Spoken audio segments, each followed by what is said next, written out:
Hi everyone! It's been quite a while since I've done a garden tour, and I'm going to take you around the garden here in 2023 and we'll have a little look around. A few years ago, and I think I mentioned it in a previous video, we purchased some contaminated soil and it was devastating to the garden. We didn't know what to do and we lost all of our crops, and even our perennial plants were not doing well. And we had mixed it in everywhere. That was the first time I ever bought bagged soil, and it will be the last time I ever buy bagged soil. We make our own compost and soil around here, and it's just, we thought we needed a little top up. We had some trouble with a lack of soil around here. I dug a bunch of it out because one of my neighbor's cats were using the garden, and anyway, so we bought soil. And I prefer to make my own, and I'll continue to make my own from now on. But how we remediated it was, oh, we got a spider web here. I'm going to just relocate that. And there's the spider. I did phytoremediation, and I'll show you a bed that I haven't done yet. And it's what really brought everything back to life. It was 2 full seasons. It wasn't a complete loss on the first year that we did phytoremediation, but it was 2 full seasons to bring the soil back to life. And like I said, this year I left one bed untreated, and just to see the difference. And what that means is we grew plants that we selected. Some were wild plants like clovers and chickweed, as well as nitrogen fixing plants and grasses like oats and buckwheat. So we still had some food sources with the phytoremediation, and it worked to replenish the soil. So my lettuces are doing really well, and this bed was pretty much set out with the same thing. And as you can see, this bed is the one we haven't done the phytoremediation on. I did add some extra compost, and I added some horse manure from a horse that I know is fed good feed, not contaminated. So that's the difference in the 2 beds. For some reason, these 2 lettuces decided they would do well, but everything else is not doing well.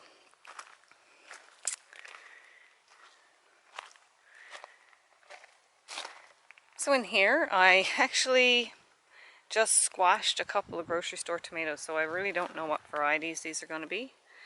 But they seem to be doing well, and they're happy here. I also haven't been posting because it's been a rough couple of years, not just with the garden, but with my health issues, and I've been working on just getting well again. These are my radish flowers. And the big thing we're working on, I'll show you a little later, is a camper my husband's building. I spent the entire winter, and I couldn't really do much because I just wasn't feeling well at all. And I spent the entire winter designing it, and now we're building it. But we've decided we're going to kind of hope to get it ready for this year and take a trip. But finding materials and stuff has been a challenge, and we're going to just work on it through the winter and have it ready for next year. So it will be an ongoing series on my husband's channel, Buddy Who Does Stuff, and you can check that out. I'll link that in the description box below, but I'll show you the camper in a bit. So here are the oats, and once the oats provide the oat seeds, this is a phytoremediation plant. This was a really bad bed here. We topped this one up a lot with the bagged soil. So once the oats are finished, I'll actually collect the oats that we'll use ourselves, and then I'll cut down all the grass and leave it there and let it build new soil. And this works quite well. I never knew how well it worked. I did some research and some reading on it in the past, but utilizing it ourselves is not something I really thought we'd have to do, but definitely do work. There's a couple of roses. And this is quite overgrown in here. I'll probably weed some of it out a little later in the year. Now I'm growing onions here just for seed. There's just a mishmash of everything here. And there's beautiful onion flower. They smell really awkward. They smell like a powdery onion sweat armpit. But they turn into this, which will provide hundreds and hundreds of seeds. Each one of these little nodes here, or lobes, seed pods, will have about, as you can see, 6, oh no, wait now, 1, 2, 3, 4, yeah, about 6 seeds in each one. I'll just see if I can crack one open to show you. Should be little black seeds inside here. There we go. There's an onion seed. Let's get that out. And so I will let this completely dry on the plant, and then I'll collect all the seeds from those. I have lots of borage, and again, this is the beautiful flowers of the buckwheat. And this is a good plant to intermix with just about anything. It will shade out some plants, but it's a nitrogen fixer, and it can provide you with quite a bit of return on. So every one seed I plant provides me with probably a good handful of buckwheat seeds that I can turn into buckwheat flour. And I do have a video here. I'll see if I can find it and link it in the description box below. I'm sure if you just search my channel for buckwheat, you'll find how you can gather your own buckwheat and make your own buckwheat flour. So this was my purple grape that got killed by cat feces. So if you ever do have a cat that's messing in your garden, don't do what I did. I watered it in because the cat did have diarrhea and I didn't want to scoop it, and I watered it in, and so partially my fault that I killed my grapevine. So this now is just a cutting from my green grape, and I no longer have a purple grape. So the cutting from the green grape took off and is doing well, but the green grapes are not very palatable. They're mostly for the birds.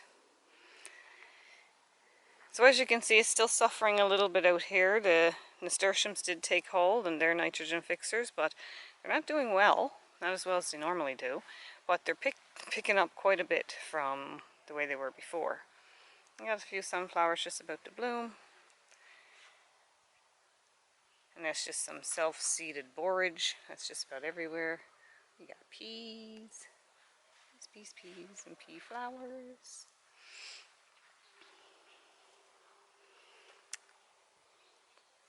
And the daylilies are over here.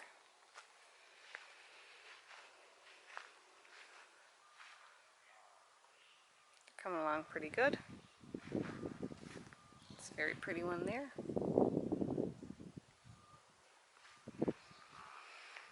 And my walking onions are done for the year, so we got the pearls at the top, which you can pickle. They're great for pickling. I was espalieing an apple tree here, but I gave up on the trimming of it, so I got to fix that up. And we have a tayberry that's producing some good berries there. Some feverfew in there, that's just self-seeded.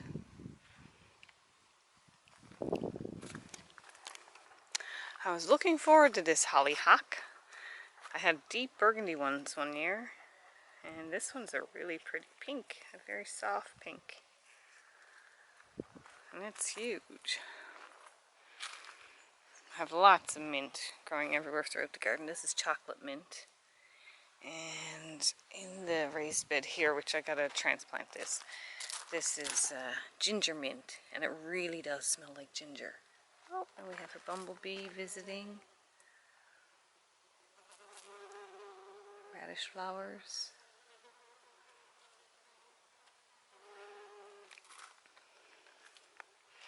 And the currants are pretty much hung down to the ground, but they're not quite ripe yet. I don't like them when they're not fully ripe because they're quite bitter. This is just a pollinator garden. This does its own thing. All I do is trim the edge every second year or so. That's our willow. Remember that big rescued hosta? There it is now. It's bigger than ever. Let's come out through the back gate. And last year in the early spring, actually it was still winter, it was like February, we took out 60 more trees and I cried. But we needed more space for the veggie garden, and we did phytoremediation on this as well, and it's doing really well this year compared to the way it was before. So we have carrots and beets, and all these beautiful poppies in here, I just broadcast the breadseed poppy seeds. I have nasturtiums all the way around the perimeter here. Super bright ones there. And I harvested my onions, and now I have some broccolini planted out there because I think we'll have a long enough season for that. And this is I just planted out these a few weeks ago, some extra lettuces around the edge.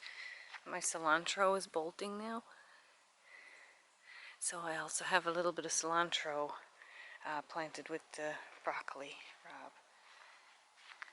I have more borage. And here's the larger lettuces. Now, I'm struggling with something here. I cannot get a iceberg lettuce to form a head. I've tried it indoors, outdoors. I've tried manually twisting them, but they crack, and that's not good. They just kind of want to go all willy-nilly and curl in every direction. So, and they're nice and crisp, and the leaves taste good and everything. But I really like that, firm head. Now, maybe it's our climate. And this one sort of just tipped over. Maybe it's our climate. I don't know. But I do really well with leaf lettuces, obviously. But a few parsnips coming up in between there for a later season crop. Usually interplant parsnips with the lettuces, because the lettuces will be picked way before they are ready to harvest. And we got some lovely, lush, big beet greens here.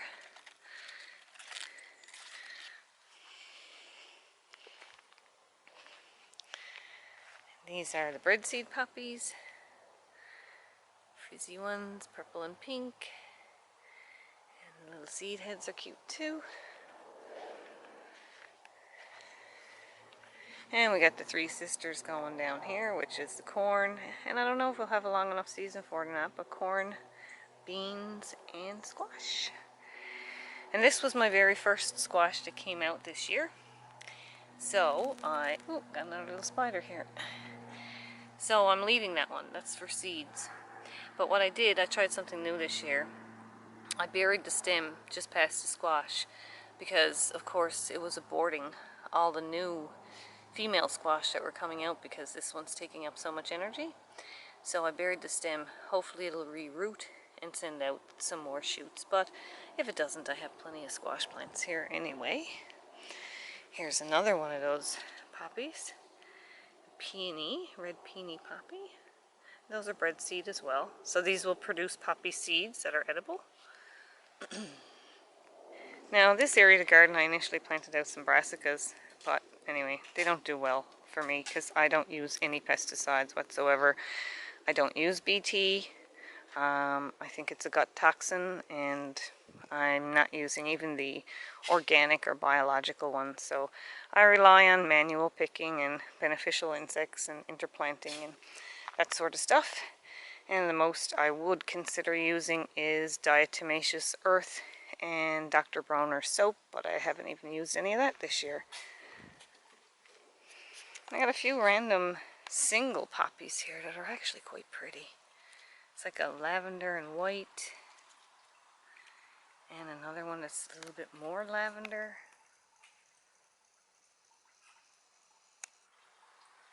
And there's a pure white one up there.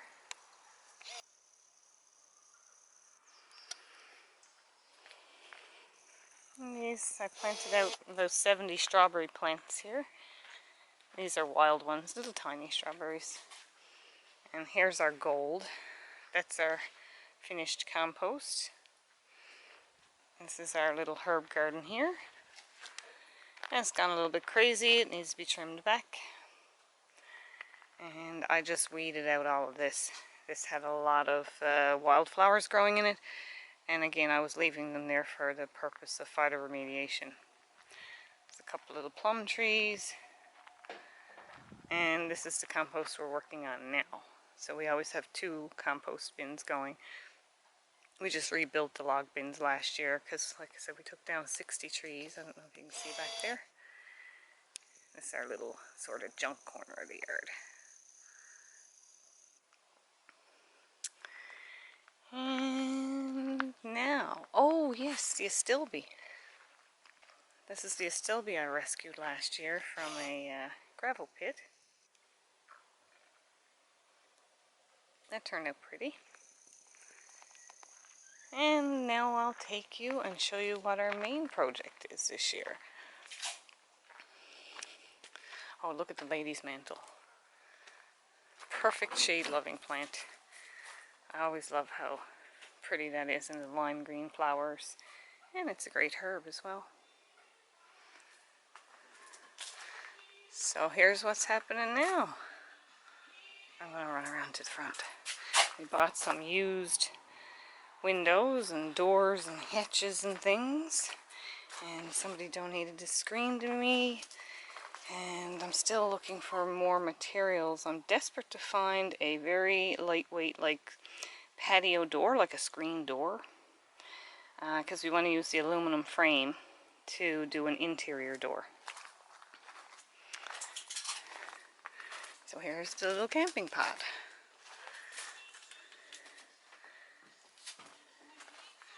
So he made the curve without having to use plywood. And now the insulation's going in, which is the silver board.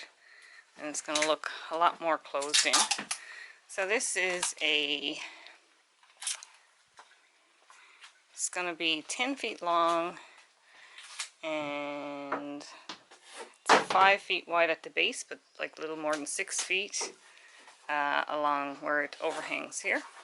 And this is made to fit into a standard utility trailer. He's been doing a lot of work on it on his days off and on the weekends. And so the framing's done. We're pretty excited. So it's going to be stand up inside. So this first little room here, this is where I'm going to have like a storage unit with like a waterproof storage unit of some sort with our clothes and stuff like that. This is sort of like a wash-up room.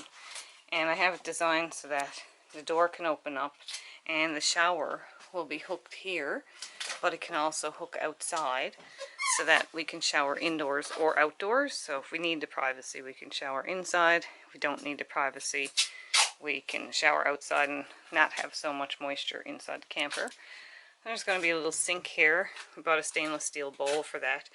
And I'll be using USB pumps for the faucets. So down in here will be where we'll store the water, and then it'll pump up with the little USB pump that we can charge before we go. This is the little kitchen area. Still trying to find something for a countertop as well. And a little upper cabinet there. This is the sleeping area. Now, we could have cut back on the kitchen area here and made it so that an actual full-size mattress would fit here. But we didn't figure we'd need that. But it could be something we could, make a renovation to later if we thought, okay, we're going to spend more time in here and we want to do that. But for now, this is measured, this little bench here to fit me. And this one is measured to fit Hubby. Yay. And we can fit do footsies down in the corner there. So that's going to be our sleeping arrangement for now. And inside this will be essentially the outside. There's going to be a hatch there, and all the components for the solar and anything like that, and maybe a little bit of storage is going to be inside of there, accessed from the outside. And then this is a closet, but I designed it big enough so that if we wanted to put in a fridge or something like that in the future, we could put a little fridge in there. But for now, we're just going to use coolers, and I think that's good enough. And this can just be like a hanging closet for clothes or something like that. So yeah, and I'm not sure if I showed you already, but this is the trailer. That's the trailer we purchased. So the entry area will be here. So that's where the door is going to be to enter in, and then as you come up towards the tongue, that's where it curves down. And what's really neat about this trailer that I like is both ends can open up. So I can open this up, and then we can access the hatch that we're going to have, you know, underneath, boarded in, and that'll have all of our solar gear, electrical, that sort of thing. So both ends will flip open, and we can access it that way. So yeah, and that's the trailer. We were going to initially get an aluminum trailer, but it just wasn't cost effective. So we got this galvanized one, and it was a good bit cheaper than the aluminum trailer. But with the design that we have, we can upgrade the trailer in the future if we wanted to. So that's that. And as I said, I will link Hubby's channel in the description box below. He's doing a great job at giving updates as best he can as his build goes along, and tutorials on how we're doing it. So this is a sheet of FRP, and of course anyone with sensitivities, I have this out here now. He brought one sheet home to see how I'm doing, see if I'm okay with it, and I honestly am not picking up anything from it. This is fiberglass reinforced polyester, and this is what I want for the wet room. Everything else in the trailer is probably going to be done in aluminum or maybe something else. We're looking at some different options right now of what we can do the inside with. But we have one sheet of the FRP. This is heavy stuff, but I can't seem to find anything lighter weight. But so far, I don't get anything off of it. I'm not picking up any scent or anything that I would think. I put it out in the sunshine today. I got the sun baking on it to see if I could get any off-gassing from it. Now, it is a product that you have to be careful when you're cutting. Probably shouldn't use power tools because of the fiberglass that's in it. But it seems somewhat benign, for me anyway. But if you do decide to build a camper and you're sensitive like I am, you really do have to. You're going to be in a small enclosed space, so you want to make sure that you test out all the materials yourself, for yourself, and see how you react. And that's it. So that's a little update, a little garden tour, and things are getting a little bit better, and hopefully we can hit the road next year and take some trips.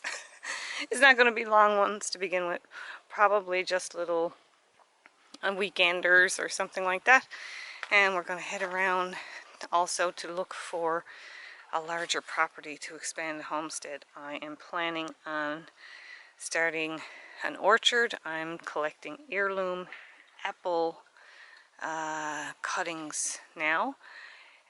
So I'd like to have more land, and I'd like to be by the water, and I'd like to be out of a subdivision. So it might look like an expansive area as I walk around, but this is just a half an acre, including everything. That's our whole property is 100 feet by 200 feet, and all these trees around the perimeter are mine. I kept them on our property for privacy and for air filtering.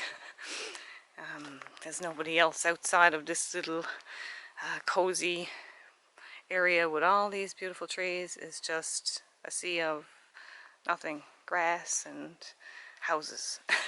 So yeah, we'd like to have a little more space to expand, and that's our goal for the future. Not going to rush it, but hopefully we'll find something. So that's it. I hope you enjoyed the little tour and the little update. And sorry I haven't been posting as often, but I have loads of recipes on my channel, and most of my recipes and gardening tips and all that are the same thing. I still eat the same things and do the same things, so it's like I don't really want to be repetitive. So, you know, check out my channel. I got playlists there for recipes and skincare recipes and all that stuff, and you might see something that you like there. But I'll try to post some updates and a few more recipes. If there's anything specifically you want me to do, let me know. I feel some days like I've done it all, I've posted it all, and I'm not sure if there's anything I I can really show you that's new. And this is the greenhouse, and I think this may be the last year for this greenhouse. We built it in 2004, 6. And it's just $150 worth of strapping and polyplastic from our construction build. And it's served very well, but it's starting to rot. We've reinforced the corners a couple of times, but you know, this is the 3rd year we've said that this is going to be the last year, so maybe it'll hang on another few years. All right, hope you enjoyed.